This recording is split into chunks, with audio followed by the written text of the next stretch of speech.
Okay, so I think this is worth mentioning. Um,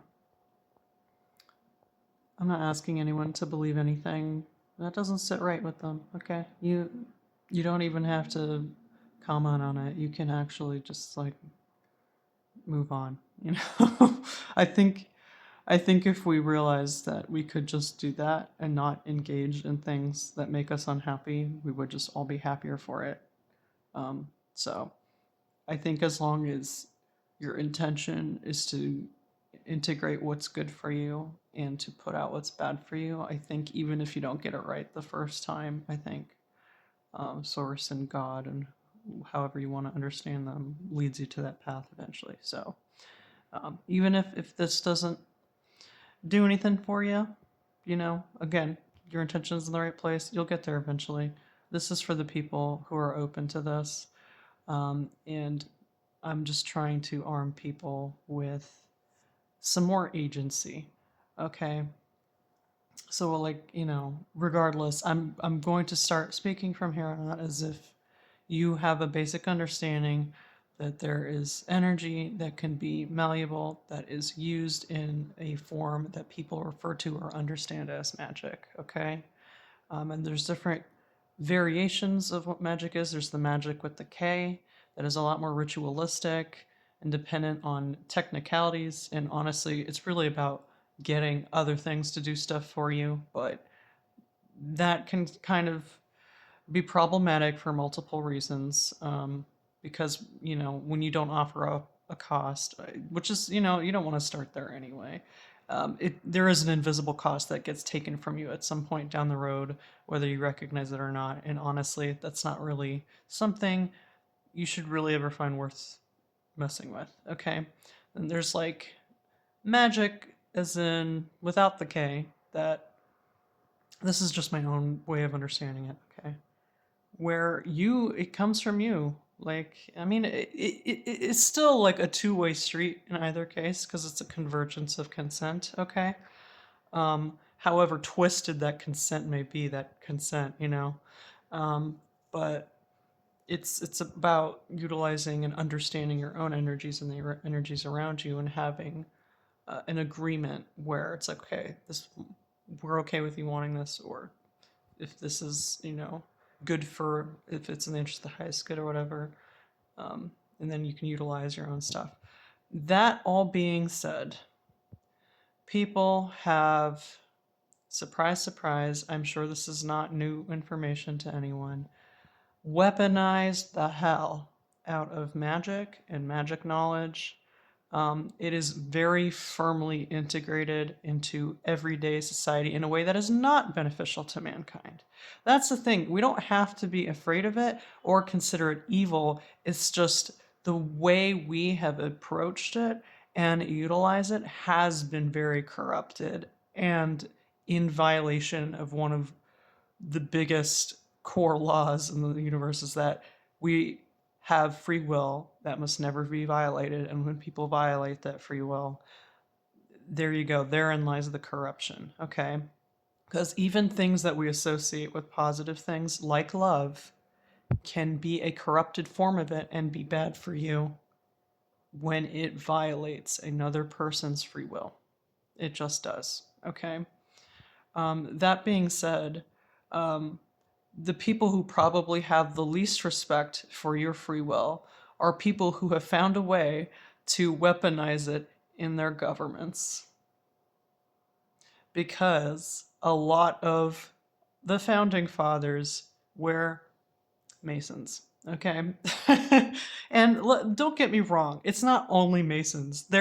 You would be shocked, or maybe not so shocked, how many players are involved in this weird game. Okay. There are so many families, not just families, intergalactic groups that have been consistently trying to like battle each other for this idea of dominance over essentially the human spirit and the power of the human spirit. So, it's just funny because there's just this obsession with dominance, which really ultimately comes from a fear of not being in control, because on some level you're being taken advantage of. That's why people overcorrect. And they think, well, if I'm the one in the driver's seat, then that means I'm not the one being taken advantage of. As long as I'm the one who's facilitating the taking advantage of people, then I'm not the one being taken advantage of, which is could not be further from the truth. If anything, when you have susceptibilities like that, where you are that driven by paranoia or fear or hate or things like sadism, even, or masochism, corrupted things. Well, don't let me put it like that. Our relationship to fear is a lot more nuanced than people think. Okay, fear is not inherently wrong to feel. It is, if it wasn't needed, it wouldn't be there. Okay, it's initially there to keep you safe. Okay, but again, what have people done with it? They have weaponized it and corrupted it because it's supposed to be there for your greatest good. It is not supposed to be there to take advantage of you and to hurt you senselessly. Okay? When you get hurt, it is supposed to have more of a benefit to you when you get hurt because pain is also inherently is not wrong to feel. You should feel pain. You should feel that you get hurt when you touch a hot burner because it teaches you not to touch the hot burner. You should feel guilty when you hurt another person because it is against our interests as a social animal that has primarily thrived not on competition but in support of each other because we don't have the biological advantages most animals have. We don't have claws and like sharp teeth and stuff. We don't have like natural defenses. So how have we survived this long? Well, I'll tell you, it is definitely not because we were the biggest, baddest bullies, okay? It was because we knew how to cooperate and communicate complex ideas, okay? So, and that's the thing you find, like a lot of archaeologists will say the biggest mark of like human civilization really is an old, I don't know if it was an elderly woman or man, I can't remember, but it was a skeleton, and we have a lot of these, I think, that showed an older person having had an old injury of a broken leg. And it's like, well, why does that mean anything? Well, I'll tell you, because, in the animal kingdom, you have a broken leg and you live on your own, it's a death sentence. It is. But when you have the advantages of a group that is willing to pick up the quote unquote slack to help you survive, then you can offer what other skills you do have, your intelligence, maybe just the emotional light you bring to people. There is a reason we're such social animals and why it's not going to work. Human beings are not going to thrive in a world where we constantly separate to the point where it's like, well, we have an app substitute for that. We have AI substitute for that. You don't have to even talk to the driver who drops your food off anymore. Let's just keep isolating. There's a reason we're all suffering crushing loneliness. Okay, we're not meant to live like this. We're not meant to see each other in such competition and to like be afraid of like every corner and to see division in other human beings. We're meant to unify under those circumstances. And there's a reason that the most intelligent animals are also very social creatures because it offers an external pressure to need to develop a more complex mind in order to express more complex ideas, language, okay? We need it, the more social, like when you survive and you're more likely to pass on your genes. And the basic reason you're able to do that is because other people keep you alive or help to keep you alive too, as you do for them. It depends. It calls for you to be able to communicate better with those people. Therefore, your language has to increase, and just the exercise of developing more complex ideas verbally increases brain capacity or whatever you want to call that. There's a better word for that than the one I have. Okay, but I'm digressing a little bit. Okay, we're gonna go back to probably the more interesting idea too, which is like magic. So anyway, people have weaponized magic thoroughly. They have weaponized it for corporations because it gets you money, as long as you don't have a line that you draw, as long as you don't care who you hurt, how badly you hurt people, how senseless the deaths are, how often the demand for those deaths become. there are people in this world, unfortunately, who have been very okay with that, and they want to keep that suffering machine going. Okay, um, there are a lot of things in our media, not all bad, but and I will say it's not always intentional. Okay, people unknowingly tap in sometimes. So even if you think there might be a greater truth revealed in some things, I think it's best to understand, like, do not like bother the people who made them because we don't know that they even knew what they were doing. So, it can be weird to be like, oh, they're secretly in on something. It's like, no, they just were tapped in some way, probably.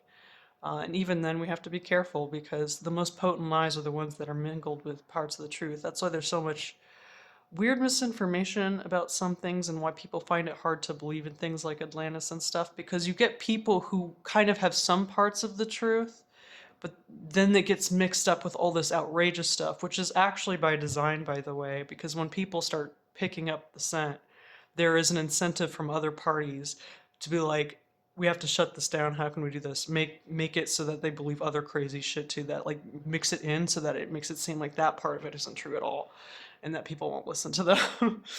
And again, it doesn't help that these people kind of feed into the fear part a little bit, where they're like, everything's a lie, and it's like, yeah, a lot of things are a lie, but like you don't have to give it that energy of like where you make a YouTube video where it like has this spooky, scary music and like, oh, they're secretly hiding this and this and that. Like you don't have to make it this scary thing. You really, really don't. Okay. It doesn't have to be like that. And quite frankly, there are some things that are not really relevant or useful for us to know anymore. Um, that's not to say don't be your own scholar. I really highly encourage everyone to always do their own research, but like don't get caught in echo chambers. Okay? Don't get caught in chambers that already reinforce what you might believe already, because it may or may not be completely accurate. Um, Never rely on just like one source for anything.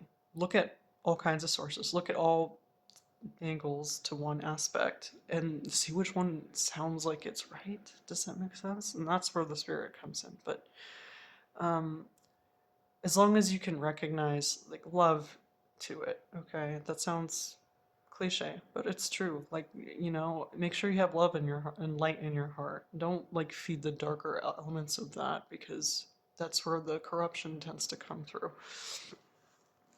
But that being said, media, um, I think I need to mention this to people. There is a reason the American lifestyle requires you to be so drained all the time, so not having enough to. We have a bad habit in the States where we eat while we're watching stuff or listening to music. And this kind of stems from a lifestyle where we just don't have time to do both separately and to be present in that moment, which is sad, but it's on purpose. And there is a kind of insidious reason they sell food whenever you go to a movie theater, okay?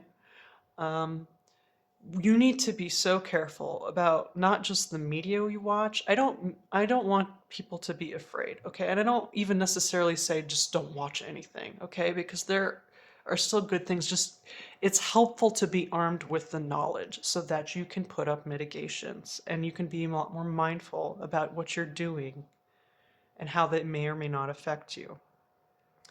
A lot of the times they sell food with movies, A, because it will trick you into liking what might otherwise be a bad movie. And B, sometimes there is legitimately spell work in some of these films, okay? And you need to be really careful. Do not ever just carelessly eat and drink whenever you're just listening or watching anything. Like, be mindful of what you're watching and what you're listening to, and be mindful of the fact that you're eating or drinking anything as you are watching this stuff, because a lot of the time that helps you consume whatever, if there is spell work in it or any kind of energy harvesting in it, it helps take root in there, okay? It's kind of scary, but again, once you know this, you can be not as afraid of it, and you can be more mindful of it, and you can like maybe offer prayers and stuff. But you know, like whenever th- there is an insidious reason where it almost seems like there's so many like sex scenes that seem forced in movies. It's almost like a contractual obligation because it is a form of energy harvesting when they evoke a physical reaction from people when they just have to sit through that. It's even worse when you're eating or drinking something. And it's not just sex scenes. It's just it can be anything. It can be like a scene that provokes depressive thoughts in you or like triggers like a bad experience from a past thing. We're finding out more and more that a lot of chronic pain, especially in women, has to do with unaddressed child abuse, PTSD, CPTSD, or and trigger warning, SA, sexual abuse as well. And that's how bad spirits can keep you sick. They keep you. People don't realize how powerful the mind is, but like when they open that door in your mind and then they get you to ruminate on it and to focus on it, and that itself generates like a physical response, especially when you're living in a world that tells you keep it to yourself, okay? Or worse yet, express it but in a way that is ultimately harmful not just to you but to society. You know, like you see a lot of Nazis and neo-Nazis and stuff, or like white supremacists, they get off on the idea of like not letting themselves masturbate. Like this is the other extreme, not letting themselves, masturbate because they like that it makes them more aggressive and angry and more likely to engage in violence. Like that is, ooh, okay. I don't know that like again that comes from the fear of not having the dominance you think you need, but at the same time you have to understand that in itself is a manipulation by higher forces that don't have any love for you. You're just a pawn to them. So, and be careful, the music industry is especially the pop music industry, okay? Not all music is bad. A lot of music will have power to it, but is divinely guided, okay? And there's a lot of music that is subliminal too. And it can be hard to tell the difference. Again, it kind of comes down to is there love behind it or does it seem exploitative? That's the thing. What are the lyrics? What sort of feelings is evoking me? Does it seem predatory slash exploitative? That's how you tell the difference, okay? So, yeah, there is incentive to keep you so busy and tired that you feel like you have to eat and watch something at the same time, otherwise, you don't have time. But if you can figure out, you need to be so careful. When you watch things, when you listen to music, even if you're listening to certain people, okay? If they're like hateful or like speaking from a place of like fear and agitation, and you're eating, because people, like in Islam, we focus too much on exclusively music. It's not exclusively. People's voices have power to them too, and like there are attachments to them that are not good, okay? They speak with the power of shaitan, which is be careful, okay? Um, Shaitan is basically, it's not exclusively spirits, by the way. They can, shaitan are people too. It's like any force or being that's purpose is to cause mischief on the earth, okay? And to just cause trouble, okay? It's just that people have exclusively used shaitan to mean like bad jinns, but a lot of people are shaitan too. So, and that's the thing, we want to believe like, oh, it's only Satan, it's only this, it's only that. It's like, we, I think it's too easy for us to excuse people's bad behavior and bad souls by saying like, oh, it's because they're corrupted by this thing. Like, yeah, I'm sure they are corrupted by the thing, but you have to understand again, it starts at some point with a convergence of consent. Okay, that's not to say that people don't deserve help or not. If they want help, of course, they deserve the help, okay? But Like, if you're already a hateful person and you want the power to hurt people, you're going to attract things that maximize those feelings. But you already wanted that. Does that make sense? So you are still held to the same level of responsibility. Like, somebody who's really hateful and like really believes there's such a thing as race, because I'm sorry, biologically speaking, like, you can check the science on this. The thing that decides whether or not you have blue eyes is like a point zero zero zero something percentage. Like, it's genetically, we are not diverse enough to be considered a multi-race human race. Does that make sense? Like, there were other Homo sapiens before us that died out or integrated with us, but like, there's only one version of human right now, and there is no such thing as race among it. It is a social construct, okay? Because it is politically advantageous to make some people who physically look different to us to then say they are subhuman, because then it gives our brain the okay to do all kinds of bad things to them if it means that we benefit from it in some way. It's a lot easier to consider other humans less than human. It makes the exploiting of those people so much easier, right? Because let's be honest, if there wasn't advantages to that in some form or fashion, people wouldn't do it, right?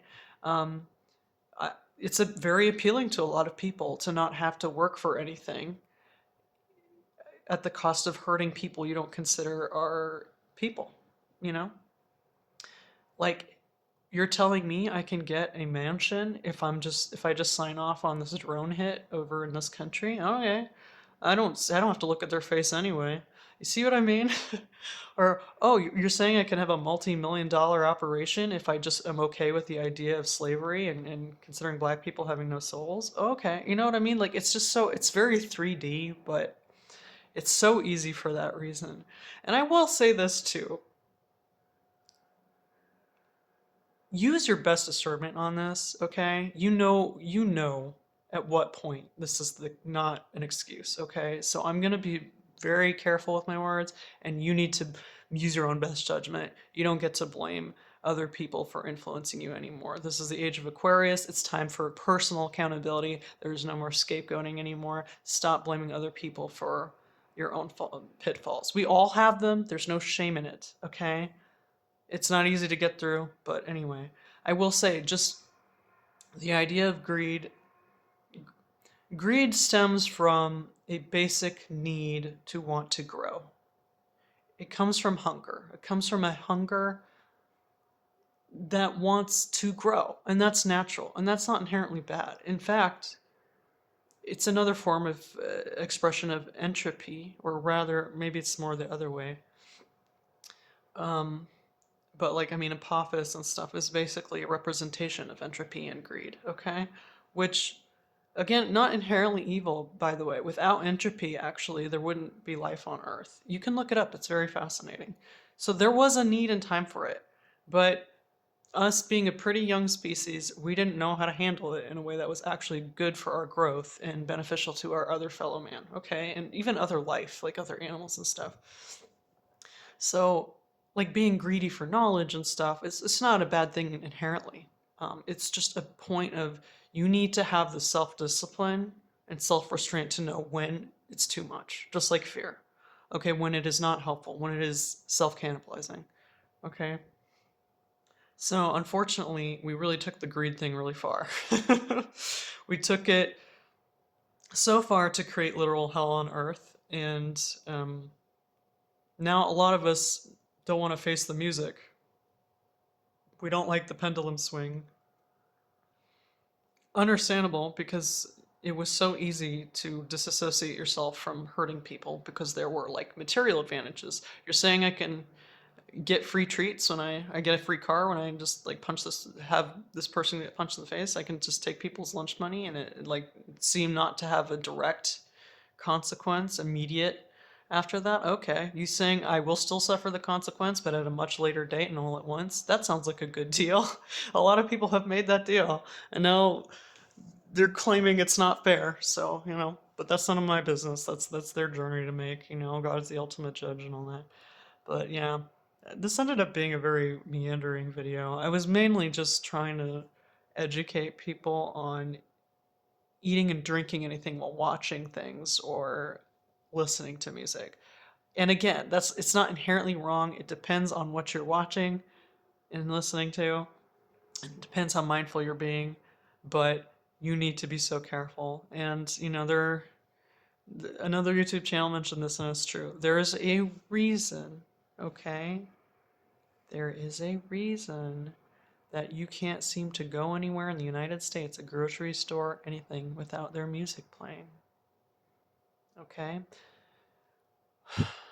Anyway, I don't know. I can't remember if they play them in fast food outlets or not, but it's better for you anyway, because when you are forced to just have a meal by itself, divorced of other things, not always, but sometimes, it calls you to be more present in the moment. It calls you to actually notice all the taste and the wonderful texture and stuff of the food you're eating. And if it's not good and you can't enjoy it on that level, then it makes you realize that you're eating something that you don't actually like and that's probably not good for you. And it will cause you to want to eat better and want better things. But it will also get you more grounded. It will get you to want better for yourself, okay? It will get you to be more present in the moment again and to, I don't know, learn to love your life a little bit more because as much as we suffer in this world, which is way too much, it's not reasonable. Um, there are still pockets of joy we can find that are all around us that we just need to learn to recognize and to sit with. Like, yeah, it might cost.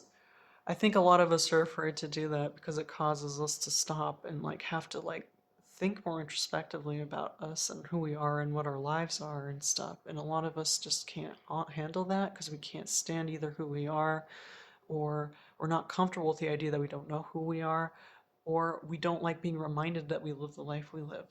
But if you understand that like no matter how dark things get, there's always something small in it that is worth celebrating.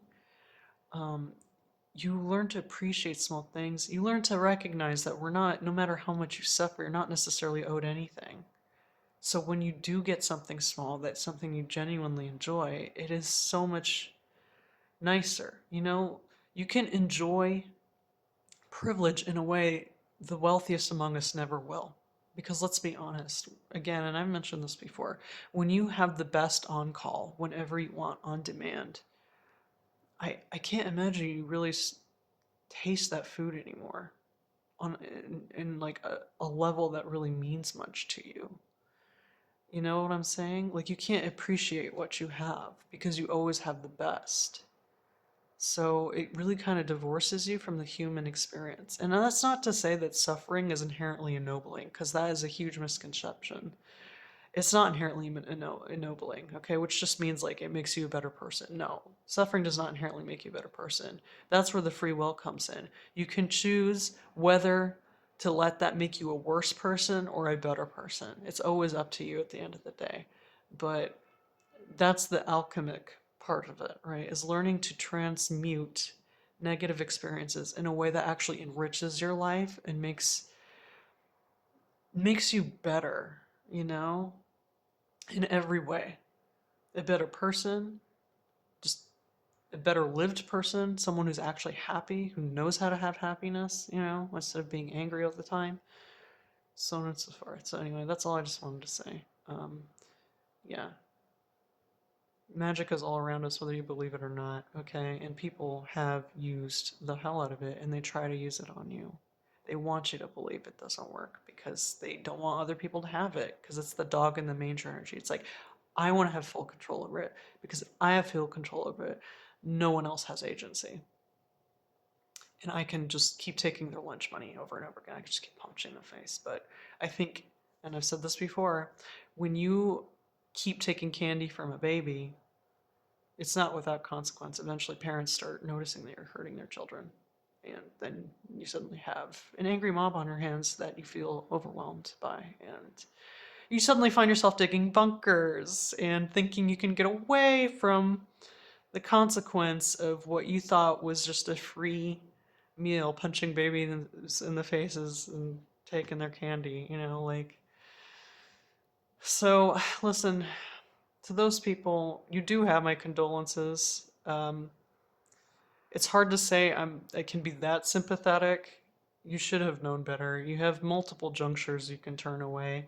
So even though I ultimately feel bad in the end, I don't feel bad enough that I'm taking on that responsibility that you didn't like. You need to be allowed to fall. I'm sorry. Because that's a lesson in and of itself, and it's really up to you how hard you want that lesson to be.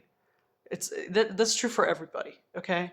That's true for everybody. You can say it's not fair and that you're unlawfully persecuted, but guess what? You've been unlawfully persecuting people for eons. So, I mean, the pendulum is just swinging, to be fair, and you don't think that's fair. Thankfully, God knows better than you or I, so it's not really up to us to decide that. But anyway, you get there eventually, or you don't. It's really a choice you're making. So, um, yeah, we need to value our lives better. We need to value the people around us better.